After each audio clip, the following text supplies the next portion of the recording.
Hey guys, welcome.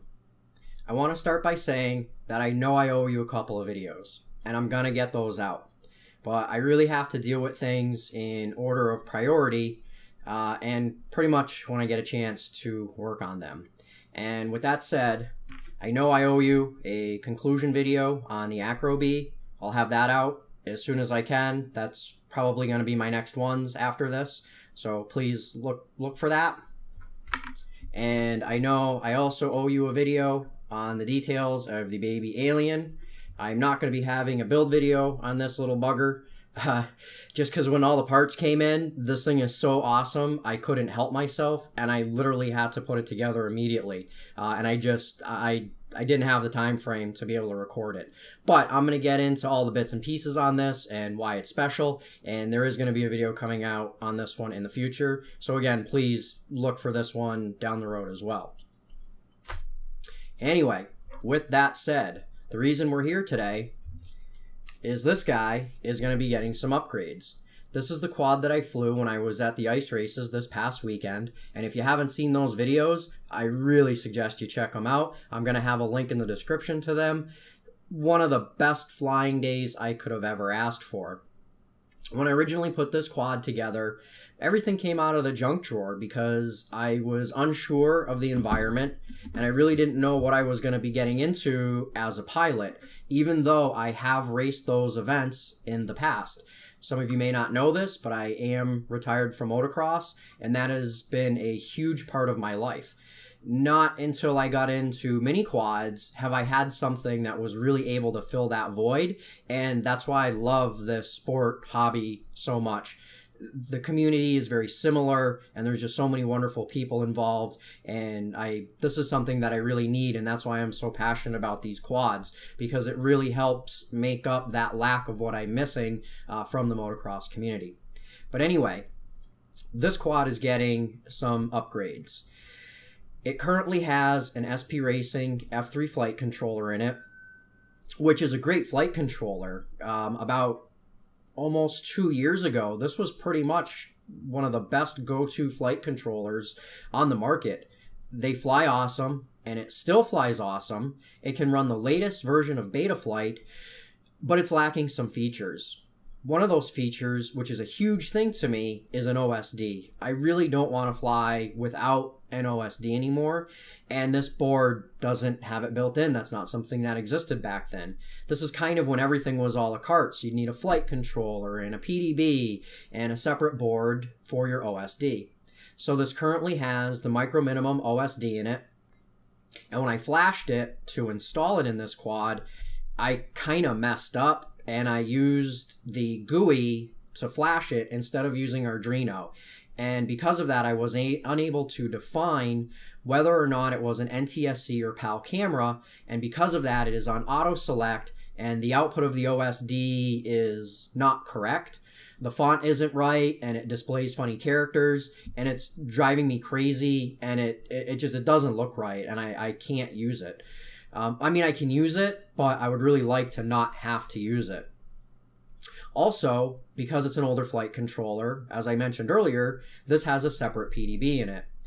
So by swapping out the flight controller in this, not only am I reducing the amount of parts in here, I'm also reducing the amount of wiring and therefore inherently weight, because I'm getting rid of the board for the OSD, I'm getting rid of all the wires that are associated with that, and I'm getting rid of the separate PDB. The flight controller that I've chosen to go with is an Omnibus F4. This has an onboard 5-volt regulator, which will meet my needs just fine with the default PDB board that the Martian frame does come with. Everything's going to work out great. I have installed the F3 Omnibus flight controllers. Actually, I have one in another quad, and that's a pretty decent flight controller. This time around, I decided to use the F4 version because I can run a faster PID loop, and I'll also have more overhead for things like dynamic filtering. It does have the MCU 6000 gyro in it, so tried and true, even though I can't run some of the newer filters with it. For this particular build, this flight controller was incredibly affordable. I got it for about $23, and at that kind of money, it's not worth the effort to try to fix the OSD, especially when this is going to deliver me the Betaflight OSD. I also have some other goodies for this guy. This is currently rocking Ishin motors from the first version of the Wizard X220. If you guys remember that thing from a couple years ago. They are 2204, 2300 kV motors, and I swear to God, some of my tiny whoops have more punch than this thing does. So to make up for that, I've got another set of the RDQ badass motors. They're 2205, 2450 kV. I love these motors for the money. They come in at about $13.50. The build quality is amazing, and the power that they have is even more amazing. So if you're looking for a budget motor, I strongly recommend these. These things are just awesome for the money. I can't say enough good things, and I'm really looking forward to getting them in this quad. I do have them on another build, and I love them, so they're going in here too. And the final upgrade is going to be an FR Sky R XSR receiver. And the reason why I'm putting that in here, this actually has one of the X4R SB receivers in it that I've depenned and made as thin as I possibly could. But the reason I'm going to swap that out is I just want consistency with all my quads. All the other ones are currently running that receiver in it. And by doing this, I can have a single model for all 5 of my 5-inch quads that I currently have. And I don't have to worry about, switching back and forth. Is this the right model? Is this the right receiver? Are my trims set right when I'm out flying, especially when I have multiple quads with me? So that's what's going on with this today. But really, we're just going to concentrate on the upgrade of the flight controller, and I'm going to go over some basics with you guys so you can get a good general idea on what you need to do when you're going to be upgrading your flight controller. Well, okay, with all that said, I'm going to start getting this guy apart. The first thing I'm going to do is remove the props. I'm going to remove the GoPro, take apart the top plate so I can get at the flight stack. And once all that is set, we're going to go from there once I get into the soldering. Let's do a mini montage and get this thing apart. Let's do it.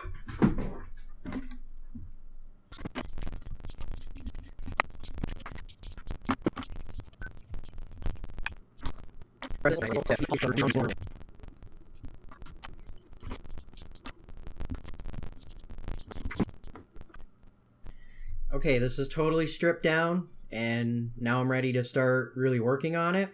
I've got my soldering iron fired up, and I'm just going to simply start desoldering everything from the original flight controller.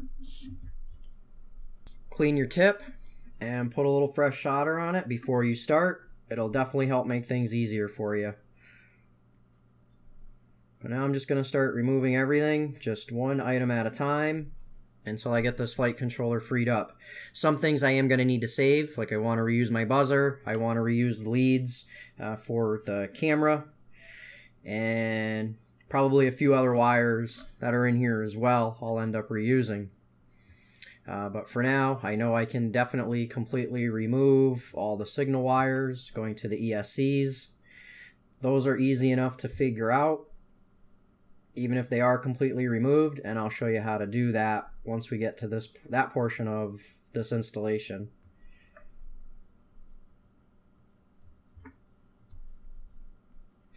This flight controller is still good, so I'm going to take care while I'm doing this, in case I ever decide to install it in something again, or maybe give it to a friend. You never know when an old flight controller can come in handy. It definitely did on this build, to say the least, because it gave me something to be able to fly at the races on that particular Sunday. And I mean, let's face it, that was a pretty epic day. So I'm definitely glad I was able to participate there. When you're soldering, things like a nice pair of tweezers or some forceps can come in really handy. When you're trying to access areas you just can't get your fingers in. And I kind of have that going on right here with the cabling for the VTX. And this just makes it super easy to get this out of here.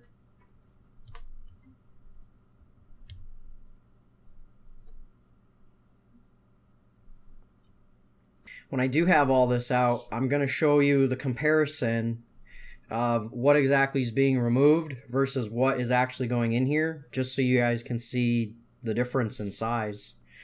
It's going to be quite substantial though, that is for certain. If you're having a hard time desoldering, just put a little more fresh solder on the tip of your iron, and that can help a lot, especially on these large pads on the PDB. A little bit of extra solder can help prevent from putting too much heat into the board.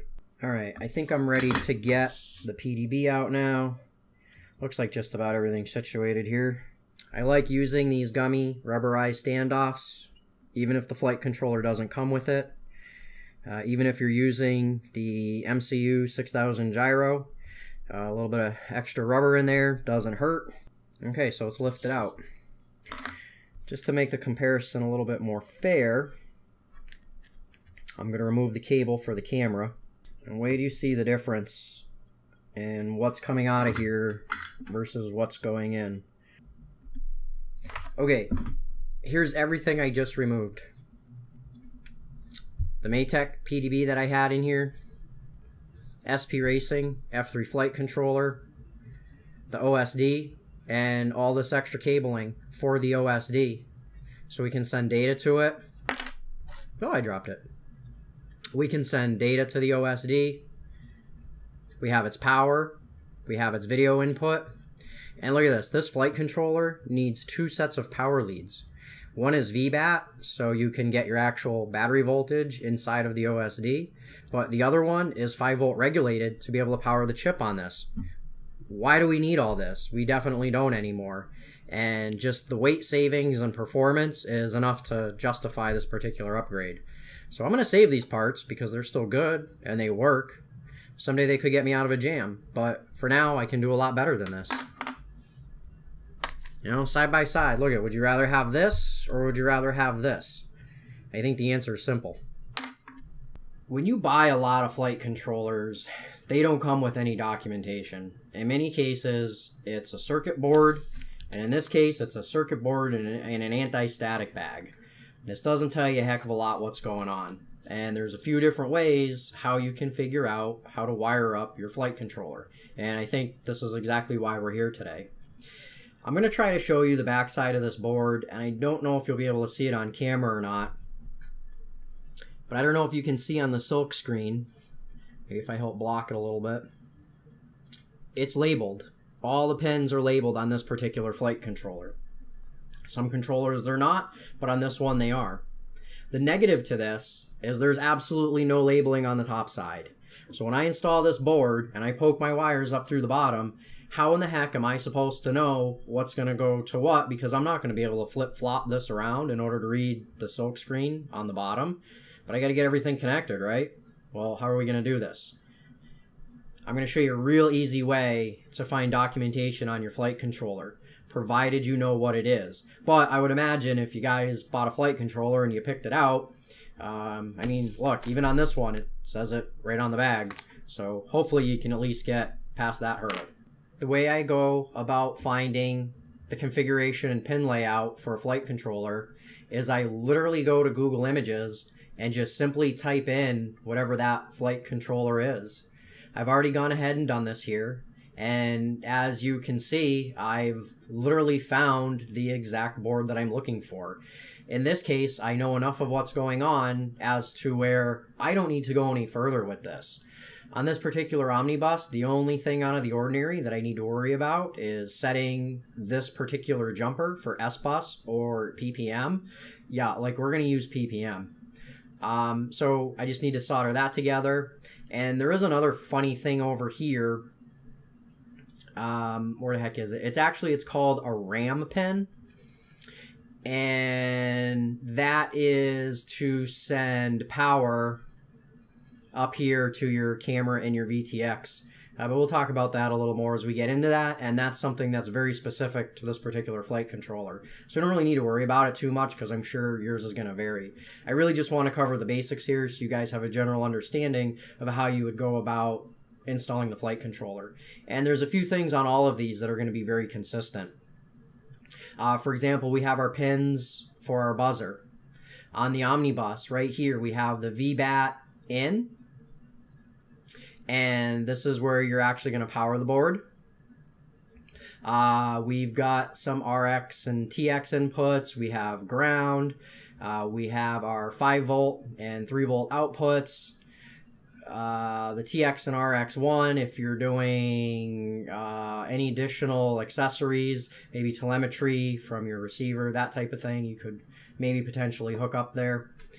Up here, this top connector this is where we're actually going to connect our S-bus input. So we have S-bus and 5-volt and ground. And then we have our PWMs going to our ESCs, PWM 1, 2, 3, 4, and then we have 5 and 6 down here. We have a header if you're doing an all-in-one ESC. We have a DSM2 connector. If you're running a satellite receiver, you can just plug.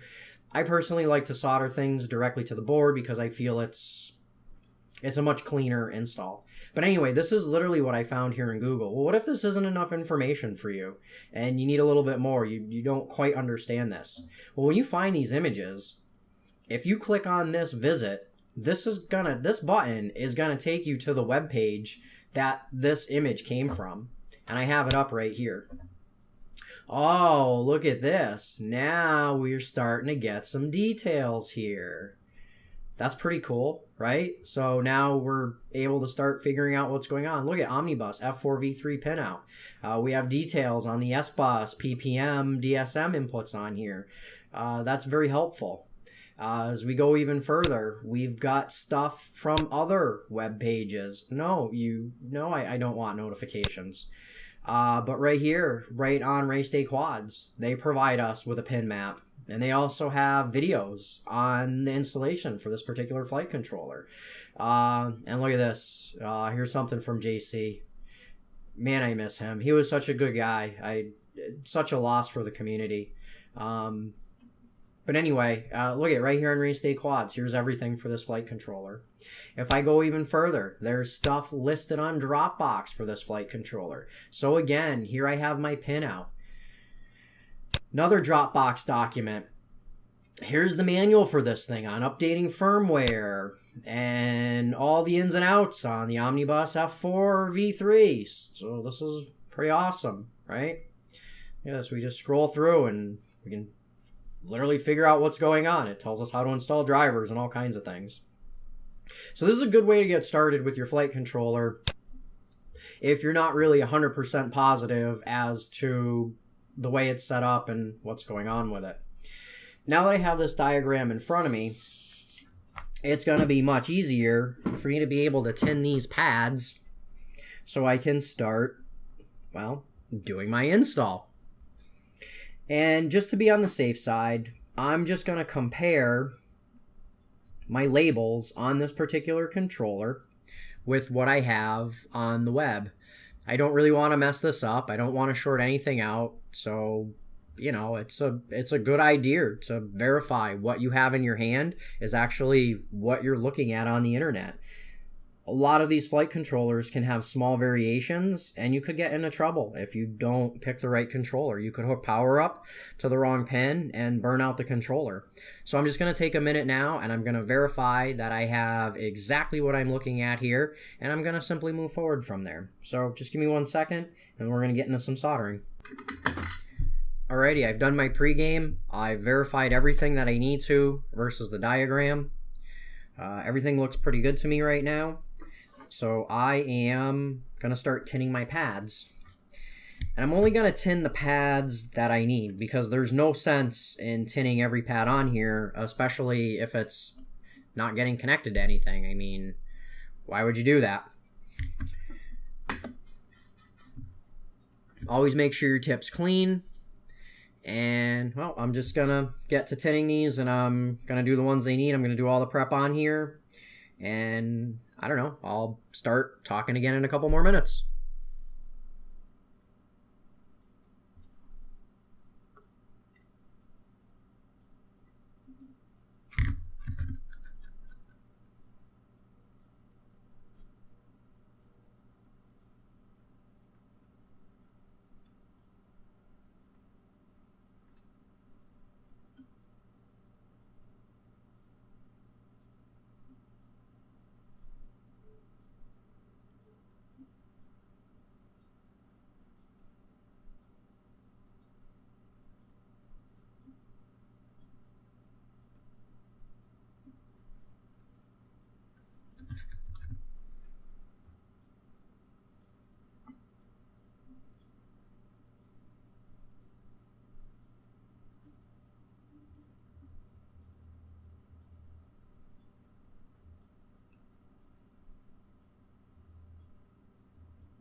I'm happy with the preparation of my board, and now I'm going to start installing all the leads that I can before the board actually goes in the quad, and it's going to make it a little bit easier to get this stuff attached.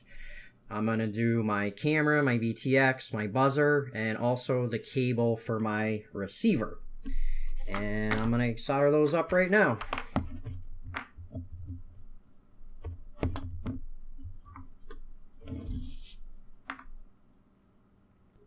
Sometimes when you're reinstalling used components that you've had in something else, it can be a little more difficult.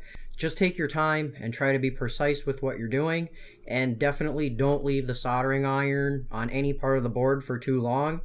If it has been there more than a few seconds, just get away from that area and go to another part of the board and solder something else.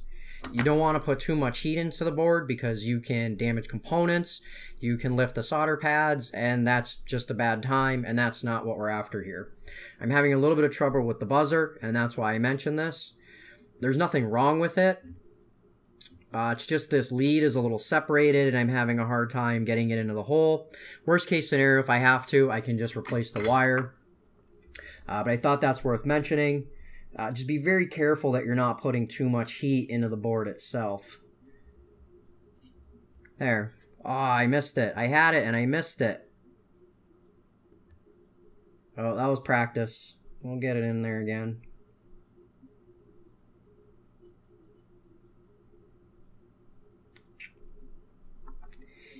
Now it doesn't want to go.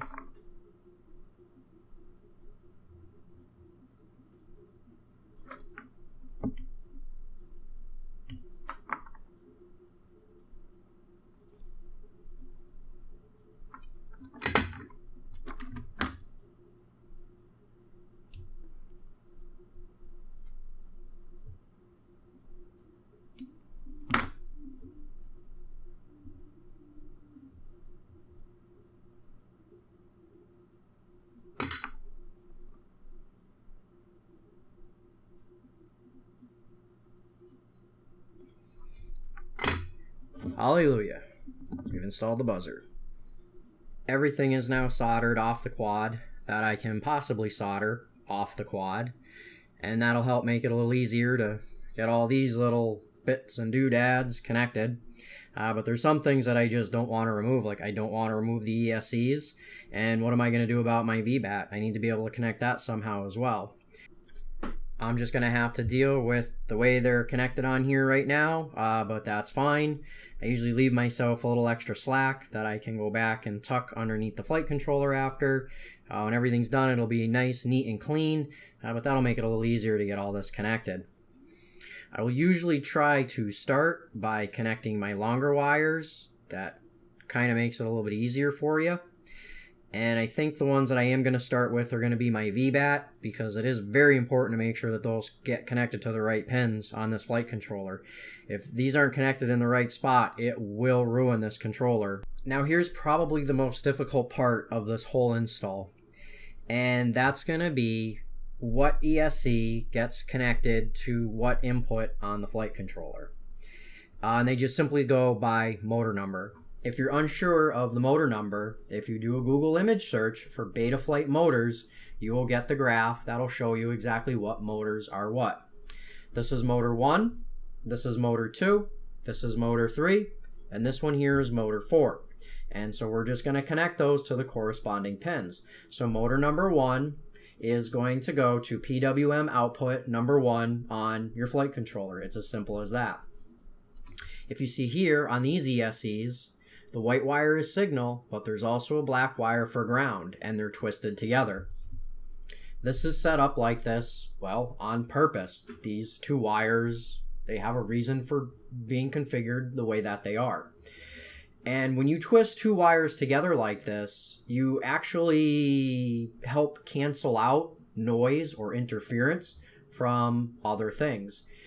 That can help prevent the ESCs from desyncing. And this is something pretty important now that the ESCs are working on faster protocols. This is going to ensure that they're actually getting a cleaner signal from the flight controller and nothing else is creating noise and interrupting that signal. If you have one ESC desync on you when you're flying, you're going to fall. It's as simple as that.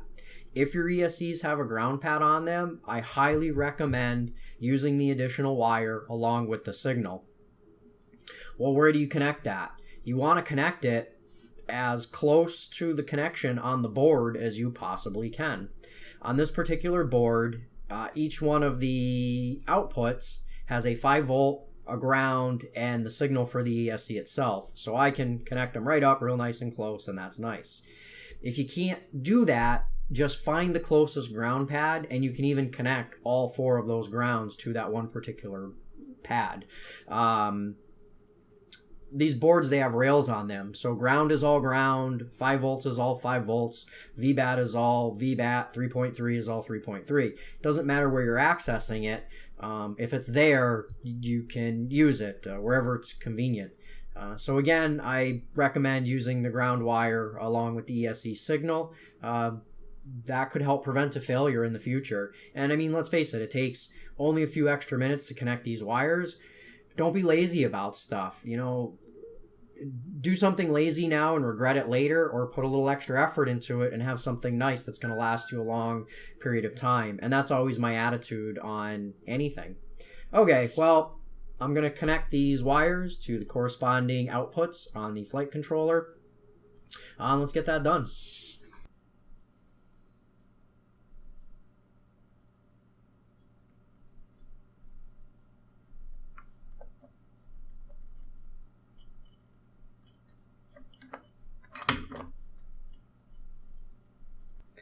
I have all my connections complete, and now I'm going to get the board situated.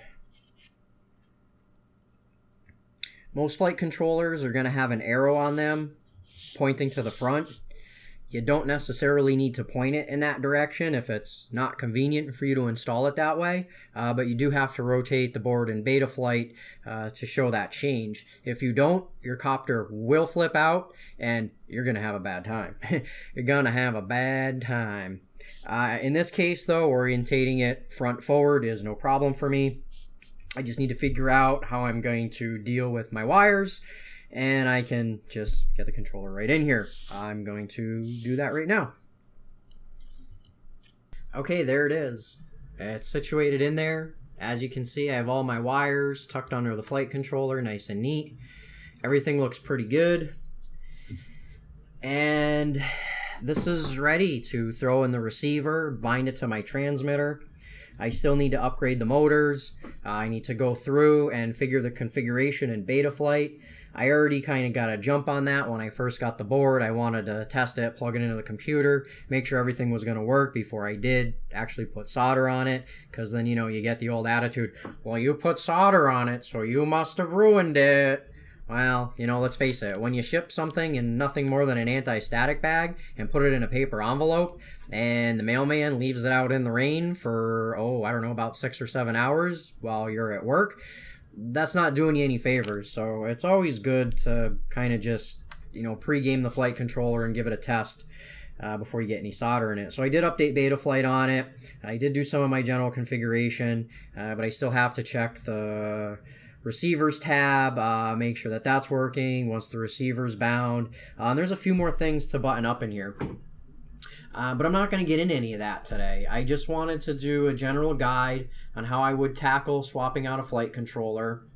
Down the road, though, I'm going to get into much more detail on a lot of these topics when I have an opportunity to sit down and talk with you guys. I want to do a whole series on beta flight and break it down to all the individual components and get into as much detail as I can with those, at least, you know, with my knowledge, and maybe make it easier for you guys to understand what's going on with beta flight. But I think that's it for today. I am happy with the progress that I've made for right now. I still have at least a couple more hours worth of work in here to do the motors and everything else, but I'm reasonably satisfied. I hope you guys enjoyed this video and that maybe you were able to learn something. Check me out on Instagram, Derek and his drone. Check out HotDog FPV. Those guys are awesome, and I promise, if you buy something from them, you won't be disappointed. I'm giving HotDog FPV the Derek stamp of approval. Other than that, subscribe. Please subscribe to my channel. Recently, YouTube has changed how they're allowing small channels to be monetized, and that really affects me. Every little bit of the money that I've made has gone right back into this channel to be able to make videos for you guys. So please click on that subscribe button. It really helps me out, and it's going to allow me to continue to make great videos for you guys. So that's it. You got to subscribe, click on like, click on something, whatever. Leave me a comment. You guys leave nice comments. I like that. I'll respond and I'll write something nice back. I guess that's it for now. Thanks for watching, and I'll catch you in the next one.